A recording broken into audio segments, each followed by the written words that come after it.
Leviticus chapter 25. The Lord spoke to Moses on Mount Sinai, saying, Speak to the people of Israel and say to them, When you come into the land that I give you, the land shall keep a Sabbath to the Lord. For 6 years you shall sow your field, and for 6 years you shall prune your vineyard and gather in its fruits. But in the 7th year there shall be a Sabbath of solemn rest for the land, a Sabbath to the Lord. You shall not sow your field or prune your vineyard. You shall not reap what grows of itself in your harvest, or gather the grapes of your undressed vine. It shall be a year of solemn rest for the land. The Sabbath of the land shall provide food for you, for yourself and for your male and female slaves, and for your hired worker and the sojourner who lives with you, and for your cattle and for the wild animals that are in your land. All its yield shall be for food. You shall count 7 weeks of years, 7 times 7 years, so that the time of the 7 weeks of years shall give you 49 years. Then you shall sound the loud trumpet on the 10th day of the 7th month. On the day of atonement you shall sound the trumpet throughout all your land. And you shall consecrate the 50th year, and proclaim liberty throughout the land to all its inhabitants. It shall be a jubilee for you, when each of you shall return to his property, and each of you shall return to his clan. That 50th year shall be a jubilee for you. In it you shall neither sow nor reap what grows of itself, nor gather the grapes from the undressed vines. For it is a jubilee. It shall be holy to you. You may eat the produce of the field. In this year of jubilee each of you shall return to his property. And if you make a sale to your neighbour, or buy from your neighbour, you shall not wrong one another. You shall pay your neighbour according to the number of years after the jubilee, and he shall sell to you according to the number of years for crops. If the years are many, you shall increase the price, and if the years are few, you shall reduce the price, for it is the number of the crops that he is selling to you. You shall not wrong one another, but you shall fear your God, for I am the Lord your God. Therefore you shall do my statutes and keep my rules and perform them, and then you will dwell in the land securely. The land will yield its fruit, and you will eat your fill and dwell in it securely. And if you say, What shall we eat in the 7th year, if we may not sow or gather in our crop? I will command my blessing on you in the 6th year, so that it will produce a crop sufficient for 3 years. When you sow in the 8th year, you will be eating some of the old crop. You shall eat the old until the 9th year, when its crop arrives. The land shall not be sold in perpetuity, for the land is mine. For you are strangers and sojourners with me. And in all the country you possess, you shall allow a redemption of the land. If your brother becomes poor and sells part of his property, then his nearest redeemer shall come and redeem what his brother has sold. If a man has no one to redeem it, and then himself becomes prosperous and finds sufficient means to redeem it, let him calculate the years since he sold it, and pay back the balance to the man to whom he sold it, and then return to his property. But if he does not have sufficient means to recover it, then what he sold shall remain in the hand of the buyer until the year of Jubilee. In the Jubilee it shall be released, and he shall return to his property. If a man sells a dwelling house in a walled city, he may redeem it within a year of its sale. For a full year he shall have the right of redemption. If it is not redeemed within a full year, then the house in the walled city shall belong in perpetuity to the buyer, throughout his generations. It shall not be released in the Jubilee. But the houses of the villagers that have no wall around them shall be classified with the fields of the land. They may be redeemed, and they shall be released in the Jubilee. As for the cities of the Levites may redeem at any time the houses in the cities they possess. And if one of the Levites exercises his right of redemption, then the house that was sold in the city they possess shall be released in the Jubilee. For the houses in the cities of the Levites are their possession among the people of Israel. But the fields of pasture land belonging to their cities may not be sold, for that is their possession forever. If your brother becomes poor and cannot maintain himself with you, you shall support him as though he were a stranger and a sojourner, and he shall live with you. Take no interest from him or profit, but fear your God, that your brother may live beside you. You shall not lend him your money at interest, nor give him your food for profit. I am the Lord your God, who brought you out of the land of Egypt, to give you the land of Canaan, and to be your God. If your brother becomes poor beside you, and sells himself to you, you shall not make him serve as a slave. He shall be with you as a hired worker, and as a sojourner. He shall serve with you until the year of the Jubilee. Then he shall go out from you, he and his children with him, and go back to his own clan and return to the possession of his fathers. For they are my servants, whom I brought out of the land of Egypt. They shall not be sold as slaves. You shall not rule over him ruthlessly, but shall fear your God. As for your male and female slaves whom you may have, you may buy male and female slaves from among the nations that are around you. You may also buy from among the strangers who sojourn with you and their clans that are with you, who have been born in your land, and they may be your property.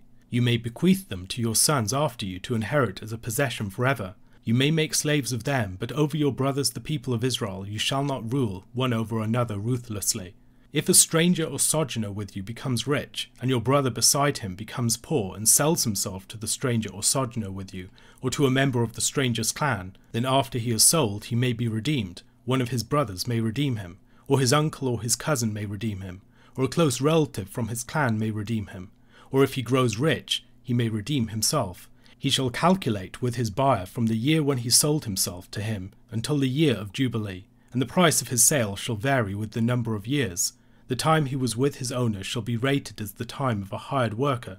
If there are still many years left, he shall pay proportionately for his redemption some of his sale price. If there remain but a few years until the year of Jubilee, he shall calculate and pay for his redemption in proportion to his years of service. He shall treat him as a worker hired year by year. He shall not rule ruthlessly over him in your sight. And if he is not redeemed by these means, then he and his children with him shall be released in the year of Jubilee. For it is to me that the people of Israel are servants. They are my servants whom I brought out of the land of Egypt. I am the Lord your God. Leviticus chapter 24 concluded with a troubling episode about a man who cursed the Lord, who, reading between some lines, likely did so because he was a half-Israelite sojourner who was not welcomed among the people. Chapter 25 concerns the protection of people's stake within the land, protection for the poor Israelite, and also has teaching concerning the treatment of sojourners. The first half of the chapter, verses 1 to 22, present us with the law of the Sabbath year and of the year of Jubilee. The second half, verses 23 to 55, addresses various situations where a poor Israelite would need protection from disenfranchisement, impoverishment, and social marginalization. It protects such persons from predatory treatment, secures their rights of redemption of their property, and places constraints upon the treatment to which the indebted person could be subject. Perhaps the most important statement in this chapter is found in verse 23. The land shall not be sold in perpetuity, for the land is mine, for you are strangers and sojourners with me. The laws and teachings of this chapter apply and develop that truth, teaching the Israelites to recognize that they have the land as a gracious grant of the Lord, not as their absolute possession. Practices such as the Sabbath year and the year of Jubilee place limits upon the claims that people can make upon the land, and the ways in which some parties can be dispossessed while others accumulate wealth. It ensures that people, even once they've been settled in the land, consider their position in the land in terms of trust in the Lord and in terms of the Lord's grace. In this chapter we also see further refraction of the fourth commandment and its consequences for the people. The law of the Sabbath has implications far beyond a mere weekly day of rest. It has implications for the way that they treat the land, its animals, their slaves, and the poor in their midst. In delivering his people from Egypt, the Lord had given rest to slaves, and that principle of rest is played out in things such as the festal calendar, which is built around that principle of 7. Israel memorializes the great works of the Lord, as the principle of the Sabbath is expressed throughout their entire year. We see this in chapter 23, with 2 great 7-day festivals, with a great cluster of festivals in the 7th month, with 7 weeks, 7 times 7, following the Feast of Firstfruits to the Feast of Weeks, with 7 feasts and with 7 holy convocations. The Sabbath principle was to be expressed in Israel's economic system and their social policy. In the first of the case laws in the book of Exodus, in Exodus chapter 21 verse 2 we read, "When you buy a Hebrew slave, he shall serve 6 years, and in the 7th he shall go out free for nothing." Israel had been set free as slaves, and they should always be moving towards setting their own slaves free. In the law of the Sabbath year in this chapter, the Lord includes the land itself as the recipient of rest. As the land is described in the book of Leviticus, it is oppressed by injustice, by bloodshed, and also by overwork. The land will provide more than enough for the people's needs, and confidence in the goodness of the God who has given it is expressed in part in being willing to let it rest. During the Sabbath year, the people should neither sow nor reap of the land as they typically did. Rather, during this year, they should trust in the Lord's provision. This principle is described in verses 20 to 22. Because the people are neither reaping as they would usually do, nor sowing during the 7th year, they might wonder about where the food is going to come from for both the 7th and the 8th year, and this question is dealt with in verses 20 to 22. The principle is similar to that applied to the manna in the wilderness. In Exodus chapter 16 verses 26 to 30 we read, 6 days you shall gather it, but on the 7th day, which is a Sabbath, there will be none. On the 7th day some of the people went out to gather, but they found none. And the Lord said to Moses, How long will you refuse to keep my commandments and my laws? See, the Lord has given you the Sabbath. Therefore on the 6th day he gives you bread for 2 days. Remain each of you in his place.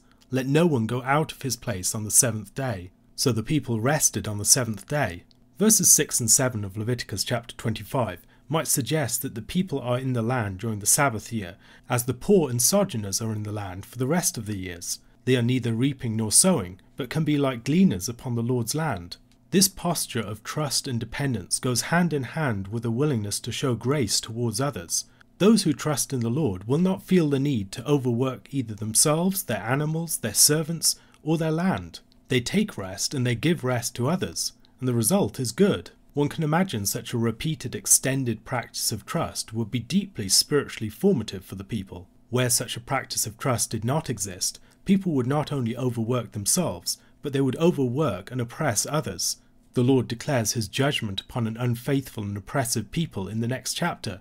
In verses 32 to 35 of that chapter we read, And I myself will devastate the land, so that your enemies who settle in it shall be appalled at it. And I will scatter you among the nations, and I will unsheathe the sword after you, and your land shall be a desolation, and your cities shall be a waste. Then the land shall enjoy its Sabbaths as long as it lies desolate, while you are in your enemy's land. Then the land shall rest and enjoy its Sabbaths. As long as it lies desolate, it shall have rest, the rest that it did not have on your Sabbaths when you were dwelling in it. The judgment upon Judah in its destruction by Babylon is described in such terms in 2 Chronicles chapter 36 verses 20 and 21. He took into exile in Babylon those who had escaped from the sword, and they became servants to him and to his sons until the establishment of the kingdom of Persia, to fulfill the word of the Lord by the mouth of Jeremiah, until the land had enjoyed its Sabbaths. All the days that it lay desolate it kept Sabbath, to fulfill 70 years. The Sabbath year squared was the Year of Jubilee, a year in which ancestral lands that had been sold were returned to their original owners. This served as a check upon long-term impoverishment and prevented families from being alienated from the inheritance of Israel. We should observe a similarity between the Feast of Weeks and the Year of Jubilee. The Feast of Weeks is calculated as is described in Leviticus chapter 23 verses 15 and 16. You shall count 7 full weeks from the day after the Sabbath, from the day that you brought the sheaf of the wave offering. You shall count 50 days to the day after the 7th Sabbath. Then you shall present a grain offering of new grain to the Lord. And in Leviticus chapter 25 verse 8, you shall count 7 weeks of years, 7 times 7 years, so that the time of the 7 weeks of years shall give you 49 years. This counting 7 times 7 applies in both cases, and it helps us perhaps to see an analogy between these two things. What the Feast of Weeks is within the Year of Jubilee is on a much greater scale. In the context of the Feast of Weeks, there's a reminder of the people's possession of the land by the gracious gift of God, the importance of leaving produce in the land for gleaners, and the importance of celebrating the Lord's goodness in a manner that included everyone. Rabbi David Foreman observes the strong connection that has always been made between the Feast of Weeks, or Pentecost, and the giving of the law. The giving of the law at Sinai was the first great declaration of Israel's freedom, but that was blown up on a greater scale as they entered into the land. Foreman suggests that the Year of Jubilee provides a way of understanding the importance of what's taking place in the defeat of Jericho. In the defeat of Jericho, the first city in the Promised Land, we see a Jubilee principle in the return of the land to the people whose rightful possession it will be. The Year of Jubilee began with the blowing of trumpets, and the conquest of the land began in a similar way, with an emphasis upon the number 7 and multiples of it, and the blowing of trumpets. Joshua chapter 6 verses 3 to 5 reads, You shall march around the city, all the men of war going around the city once. Thus shall you do for 6 days. 7 priests shall bear 7 trumpets of ram's horns before the ark. On the 7th day you shall march around the city 7 times, and the priests shall blow the trumpets. And when they make a long blast with the ram's horn, when you hear the sound of the trumpet, then all the people shall shout with a great shout, and the wall of the city will fall down flat, and the people shall go up, everyone straight before him.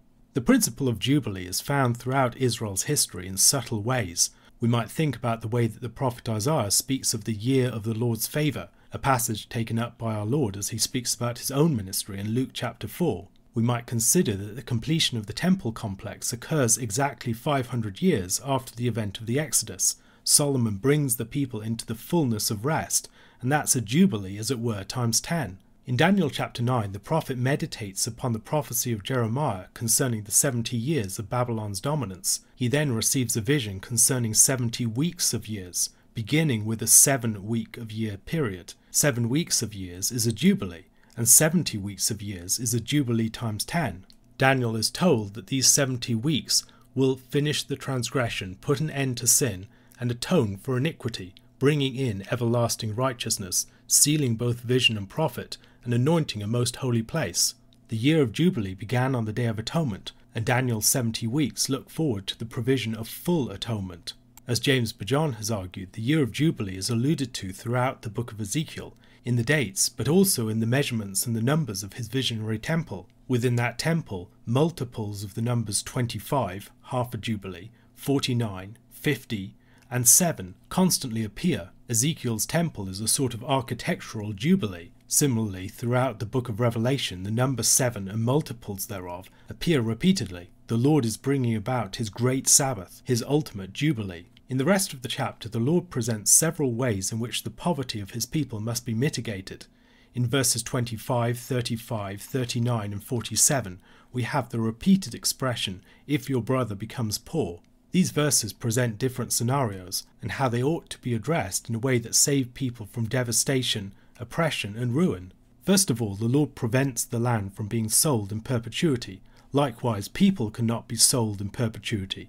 People might enter into a sort of slavery or hired state because of their debts, but they cannot remain in that state indefinitely. Israel's behaviour towards the poor and dispossessed in the land must be informed by a recognition of their status before the Lord, that they are dependent upon him, that they are strangers within his land. The Lord establishes a number of measures to protect the poor. Beyond the fact that the land cannot be sold in perpetuity and alienated from families, the Lord provides for the possibility of redemption of the land. The figure of the near kinsman is expected to act on behalf of his brother, to act as a redeemer in the same way as the Lord acted as a redeemer towards his people. Indebted persons could be allowed to remain as tenants upon their land, rather than dispossessed and uprooted entirely. No interest could be taken upon loans to such persons. The rich could not profit through predatory lending. We have a similar body of teaching in Deuteronomy chapter 15 verses 7 to 15. If among you one of your brothers should become poor in any of your towns within your land that the Lord your God is giving you, you shall not harden your heart or shut your hand against your poor brother, but you shall open your hand to him and lend him sufficient for his need, whatever it may be. Take care lest there be an unworthy thought in your heart, and you say, "The 7th year, the year of release, is near," and your eye look grudgingly on your poor brother, and you give him nothing, and he cry to the Lord against you, and you be guilty of sin. You shall give to him freely, and your heart shall not be grudging when you give to him, because for this the Lord your God will bless you in all your work, and in all that you undertake. For there will never cease to be poor in the land. Therefore I command you, you shall open wide your hand to your brother, to the needy and to the poor in your land. If your brother, a Hebrew man or a Hebrew woman, is sold to you, he shall serve you 6 years, and in the 7th year you shall let him go free from you. And when you let him go free from you, you shall not let him go empty-handed. You shall furnish him liberally out of your flock, out of your threshing floor, and out of your winepress. As the Lord your God has blessed you, you shall give to him. You shall remember that you were a slave in the land of Egypt, and the Lord your God redeemed you. Therefore I command you this today. In this passage from Deuteronomy we see similar principles at work. Not least, what you were once, this person is now, or what this person is in relationship to you, is similar to what you are in relationship to the Lord. Therefore treat him accordingly. The laws of this chapter protect Israelites from being reduced to a state of servitude once again. Masters are expected to treat their servants graciously. Elsewhere in the Pentateuch, there's the expectation that many servants will want to remain with their masters in the long term and become part of their families. The master is thereby encouraged to play the part of the gracious and provident father figure towards his indigent servants, and or to move them to the point where they are no longer dependent and are able to provide for themselves. Remaining debts will be written off in the Jubilee year. so debts could not hang over a family forever. Of the allowance that the Lord gave his people to own foreign slaves, Nobuyoshi Koichi writes, "As commented by some exegetes, slaves in Israelite society would have enjoyed far more freedom than, say, the slaves of a galley ship. True, they were bought, but they were not ordinarily subjected to torture or harsh treatment, though to an extent this would depend entirely on their individual masters. That slaves from surrounding countries or strangers became the property of the Israelites indicates that such slaves have a status similar to that of the inherited land. So, if bought from someone else, they return to their homes in the Year of Jubilee. In other words, while purchased slaves are legally distinct from the Israelites, they indirectly inherit the promised land. From the viewpoint of the purchased slaves, their engrafting into an Israelite family would hold out the prospect of a promising future, in that they could expect to receive crumbs fallen from their master's table, which means their being recipients of forgiveness and patience, since it is assumed, at least in this chapter, the Israelites will observe all the Lord's commandments. The Lord's blessing on the Israelites belongs to these purchased slaves also. We should also bear in mind that man-stealing was a capital crime. In the New Testament, Jesus' ministry can be seen as a sort of great jubilee. He declares release for the captives and deliverance of those who have been bound. He declares a great release from debts and return for those who have been exiled. Regarding the ministry of Christ through the lens of Jubilee will bring much into greater clarity. A question to consider. Released from their typical agricultural tasks, how do you imagine that the Israelites spent the Sabbath years and the Year of Jubilee? What sort of things would they have been released to do?